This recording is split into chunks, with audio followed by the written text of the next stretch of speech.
Hey everyone, Gardens and Palms here. This is a post-winter palm report, early 2025. Generally speaking, the severe cold should be past us by now. We are having a nice mild stretch presently. These first four palms are my largest windmill palms.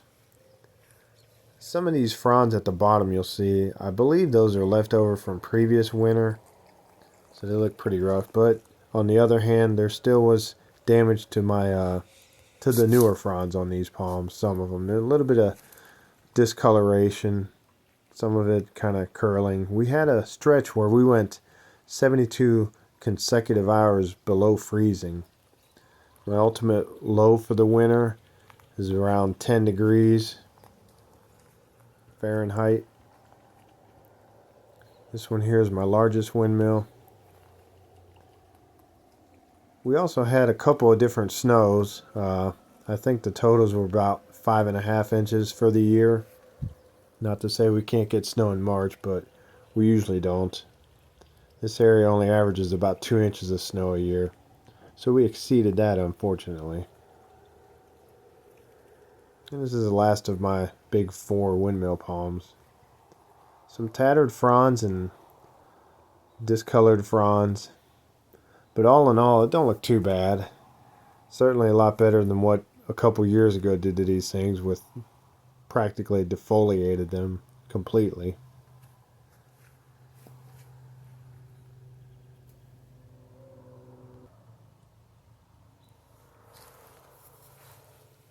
And another look at the four largest windmills I have in my yard.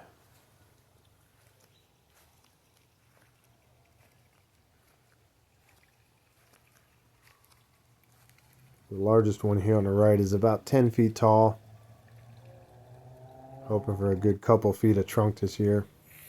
This here's my Sable Birmingham. It's starting to do a little trunk too. Not looking too bad. I don't get a ton of fronds out of this thing. Maybe 4 or 5 a year. Slow growers. And it did have some cosmetic looking damage to the fronds. This is a little windmill palm here. No protection really at all. And it's kind of exposed out in the middle of the yard. So it's looking a little rough, but it's alive at least. Here's a needle palm here, way in the back of my yard. This thing has a lot of pups. So I'm hoping one day this thing will be a nice, beautiful palm. This is another windmill palm I have here. This thing's probably got about pushing close to a foot of trunk, but it's very exposed, I guess, and probably one of the colder parts of my yard. You can see it's got that folded frond look, and it's not looking happy right now, but it's alive, so maybe it'll be alright.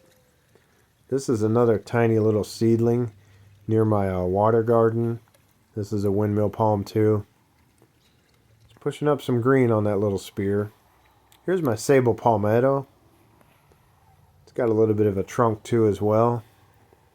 These things are pretty tough. This thing was, I began with a 3-gallon size plant on this, and this will be, I guess, its 5th summer coming up.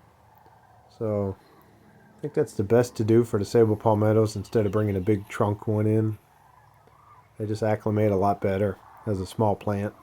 This is a Sable brasoriensis.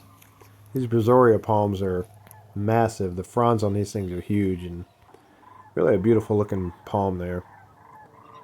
We got the sandhill cranes coming back, flying north.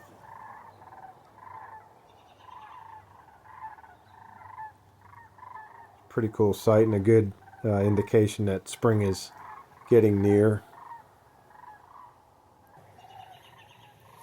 This is another small windmill palm in my side yard.